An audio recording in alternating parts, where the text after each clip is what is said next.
அது சுக்கிரனுடைய முக்கால் பங்குல இருந்து பிரகஸ்பதியோடைய பங்கு வரும். இப்ப பிரகஸ்பதியோடைய கால் பங்குல இருந்து செவ்வாயும் புதனும் அவங்களுடைய விஸ்தார அளவை எடுத்துப்பாங்க. அப்ப அதுல இருந்து சனீஸ்வரரும் அவருடைய விஸ்தார பகுதியை எடுத்துப்பார். புதனுக்கு அளவு உண்டான அளவுல தான் நட்சத்திரங்களுடைய அளவும் உண்டு.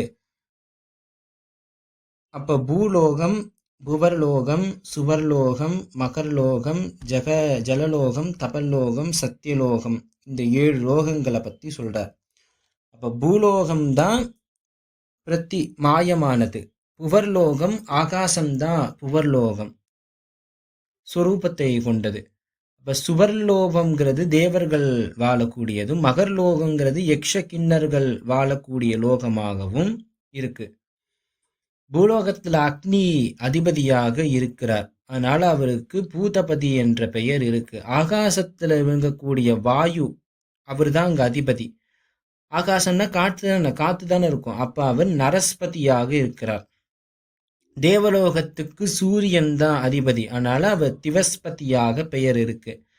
கந்தர்வ அப்சரஸ் உடைய ரக்ஷகருடைய லோகங்களுக்கு மனிதர்களுடைய லோகங்களுக்கும் சம்பந்தம் இருக்குங்கிறத சொல்லி, அந்த மருந்துக்கள் ஆகாச ரூபத்தமாக கூடிய வாயுல இருந்து தான் அந்த ஔஷதங்கள், அந்த செடி கொடிகளுக்கு ஆக்சிஜன் வருது. அந்த விஷயங்களை சொல்லிக்கிட்டே வரார் நாரதர். சாம்பவனுக்கு சொல்லிக்கிட்டே வரார்.